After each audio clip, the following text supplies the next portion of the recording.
नमस्कार, स्वागत है आप सबका राजनीति के इस अखाड़े में। मेरा नाम है अजय सेतिया। मित्रों, दिल्ली की राजनीति में बहुत बड़ा खेल हो गया है और खेल अभी शुरू हुआ है, खत्म नहीं हुआ है। यह खेल आने वाले 2 महीने तक लगातार चलेगा, बल्कि तीसरे महीने में उससे भी ज्यादा चलेगा। अब तक हम यह तो जानते ही थे कि अरविंद केजरीवाल पर भ्रष्टाचार के कई केस चल रहे हैं, लेकिन उनके लिए संतोष की बात यह थी कि पार्टी में उनके खिलाफ बड़ी बगावत नहीं हो रही थी और इसी से वह खुश थे। कुछ महीने पहले जब राजकुमार आनंद ने मंत्री पद से इस्तीफा दिया था और पार्टी भी छोड़ दी थी, तो आम आदमी पार्टी की तरफ से कहा गया था कि वह भाजपा का एजेंट है। वह भाजपा का एजेंट था या है या नहीं, लेकिन आम आदमी पार्टी का दावा था कि छुटके मुटके इस तरह की चीजें होंगी, लेकिन पार्टी में बगावत भारतीय जनता पार्टी नहीं करवा पाएगी। हालांकि राजकुमार आनंद भाजपा में नहीं गए, उस समय वह बसपा में गए, बसपा के टिकट पर लोकसभा का चुनाव भी लड़ा, लेकिन अब वह भाजपा में आ गए हैं। फिर स्वाति मालीवाल वाला किस्सा हुआ। अरविंद केजरीवाल चाहते थे कि स्वाति मालीवाल राज्यसभा की सीट से इस्तीफा दे दें, क्योंकि वह उनकी जगह पर अभिषेक मनु सिंघवी को राज्यसभा में भेजना चाहते थे। स्वाति मालीवाल ने इस्तीफा देने से इनकार कर दिया, तो केजरीवाल ने अपने गुंडों से उनकी पिटाई करवाई और अब वह एक तरह से केजरीवाल की दुश्मन बन चुकी हैं और उनके लगातार पट्टी खोल रही है। फिर स्वाति मालीवाल को भी भाजपा का एजेंट कहा गया। हालांकि वह केजरीवाल के उन दिनों की साथी है जब केजरीवाल राजनीति से कोसों दूर थे। विधायक राजेंद्र गौतम ने कांग्रेस ज्वाइन कर ली तो केजरीवाल को बड़ा सदमा लगा, क्योंकि उन्हें तो वे भाजपा का एजेंट नहीं कह सकते थे, वे तो कांग्रेस में गए थे। लेकिन असली सदमा अब लगा है जब ट्रांसपोर्ट मंत्री कैलाश गहलोत ने केजरीवाल के मुंह पर इस्तीफा दे मारा है। केजरीवाल भाजपा के एक छुटके नेता को पार्टी ज्वाइन करवाने की तैयारी कर रहे थे, तभी कैलाश गहलोत ने उनके सिर पर इस्तीफे का बम फोड़ दिया। इस्तीफे की चिट्ठी उन्होंने इतने प्यार से लिखी है कि जैसे भिगो भिगो कर जूते मारे हैं। चमड़े का जूता जब भिगोकर मारा जाता है तो चोट बहुत गहरी लगती है। उन्होंने अपने इस्तीफे में 2 बड़े मुद्दे उठाए हैं। पहला मुद्दा यमुना की सफाई का है, जिसमें आम आदमी पार्टी ने 7,000 करोड़ की लूट मचाई और 2015 में केजरीवाल ने दावा किया था कि 5 साल में यमुना साफ कर देंगे। 10 साल बीत गए और यमुना पहले से कई गुना ज्यादा प्रदूषित हो गई। दूसरा मुद्दा केजरीवाल के शीश महल का उठाया, जो उनकी आम आदमी की नैतिकता की पोल खोलता है। उन्होंने एक शब्द बहुत ही गहरा लिखा है कि जनता का पैसा अपने ऐशो आराम पर खर्च करके वे खुद को आम आदमी कैसे कह सकते हैं। और हम सब यानी आम आदमी पार्टी के नेता, मंत्री, विधायक, कार्यकर्ता, आम आदमी खुद को कैसे कह सकते हैं जब केजरीवाल हजारों करोड़ रुपए फालतू के इधर उधर खर्च कर रहे हैं अपनी यात्राओं पर और करीब 53 करोड़ रुपया अपने रहने वाले घर पर खर्च कर दिया। और ऐसा घर राष्ट्रपति का नहीं है, प्रधानमंत्री का नहीं है, और फिर वे दावा करें कि वे आम आदमी हैं। लेकिन बेशर्म केजरीवाल ने इसके बावजूद भाजपा के एक पूर्व विधायक अनिल झा, जो एक ही बार जीता था 2008 में, उसके बाद फिर नहीं जीता, उसे आम आदमी की टोपी पहना दी और खुद भी फिर से आम आदमी की टोपी पहन ली।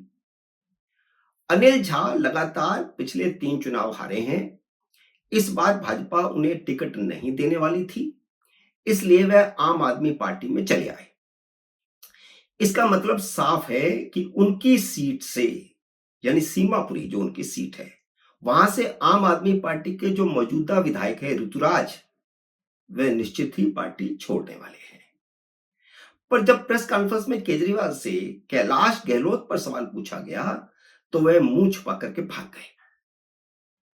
लेकिन इस तरह का सवाल अब अक्सर पूछा जाएगा और वह अक्सर मुंह छुपा करके भागेंगे, क्योंकि केजरीवाल की पार्टी चुनावों से पहले खाली होने जा रही है। एक एक करके 30-32 विकेट गिरेंगे, इसलिए वह उम्मीदवार ढूंढ रहे हैं। जो पिछले चुनाव तक टिकट बेचा करते थे, वह अब हर अरे गहरे गली मोहल्ले के नेता को पार्टी ज्वाइन कराने के लिए खुद उसके घर जा रहे हैं। 2 दिन पहले वे कांग्रेस के एक थके हारे नेता वीर सिंह धिंगान को ले आए, जो 2 बार राजेंद्र गौतम से हार चुका था। राजेंद्र गौतम क्योंकि कांग्रेस में चले गए, तो वह धिंगान को उठा कर ले आए, जिसकी स्वाति मालीवाल ने ऐसी पोल पट्टी खोली कि केजरीवाल को शर्म आनी चाहिए और शर्म से उसी यमुना में डूब मरना चाहिए। स्वाति मालीवाल ने ट्वीट करके लिखा कि यह वीर सिंह धिंगान वही राशन माफिया है जिसके खिलाफ केजरीवाल 2004 से 2011 तक धरने दिया करते थे और कई बार धरने दिए थे, क्योंकि वह राशन डिपो का मालिक है और लोगों को मिलने वाला राशन पी जाता था, खा जाता था, ब्लैक में बेच देता था।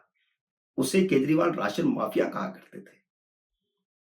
इससे 3 दिन पहले वह चुनाव में हारे, 3 बार चुनाव में हारे, बल्कि मतीन अहमद को उठा लाए। वे कांग्रेस के विधायक हुआ करते थे, खुद को कांग्रेस के बड़े नेता कहते हैं और केजरीवाल ने कहा कि वह कांग्रेस के बड़े नेता हैं। जबकि दूसरी तरफ साफ छवि वाले केजरीवाल को छोड़ रहे हैं। इससे पहले कुमार विश्वास, आनंद कुमार, योगेंद्र यादव, आशीष खेतान, आशुतोष आदि छोड़ गए, तो सिवा शाजिया इल्मी के कोई अन्य राजनीति में नहीं रहा। वे राजनीति छोड़ गए, लेकिन अब जो छोड़कर जा रहे हैं, वे सभी इस बार चुनाव मैदान में केजरीवाल की पोल पट्टी खोलेंगे, चाहे वे राजकुमार आनंद हों या राजेंद्र गौतम हों या कैलाश गहलोत हों। तीनों ओबीसी और दलित वर्ग से ताल्लुक रखते हैं।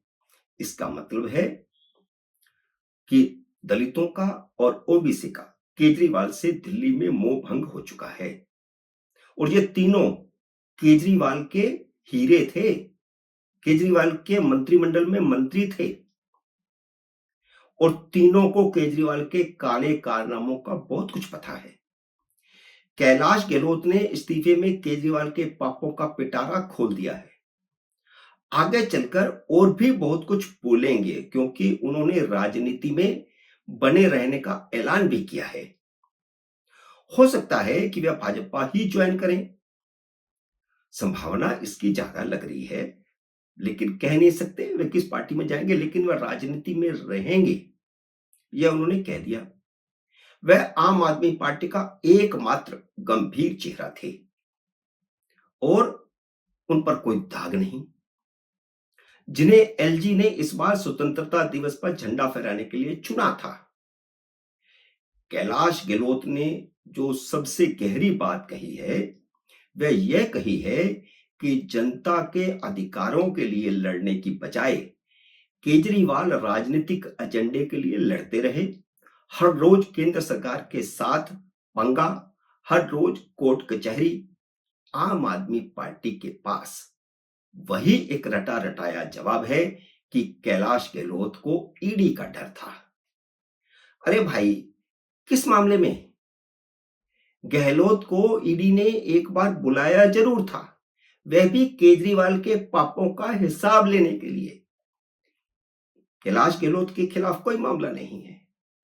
ईडी ने उनसे पूछा था कि मंत्री के नाते मिले उनके घर में कौन रहता है, तो उन्होंने बता दिया था कि केजरीवाल का आदमी विजय नायर रहता है, जिसने मंत्री के घर को भ्रष्टाचार का अड्डा बना दिया था। और यह पोल किसी और ने नहीं, कैलाश गहलोत ने खोली थी और अब 2 पोल खोली हैं, 2-4 आने वाले दिनों में और खोलने वाले हैं। मित्रों, उम्मीद है मेरा यह वीडियो आपको पसंद आया होगा। इसे लाइक और शेयर कीजिए। अगर आपने मेरे YouTube चैनल को अब तक सब्सक्राइब नहीं किया तो कृपया सब्सक्राइब करके अपना आशीर्वाद दीजिए। जल्दी मिलते हैं अगले वीडियो में किसी अन्य विषय के साथ। तब तक नमस्कार।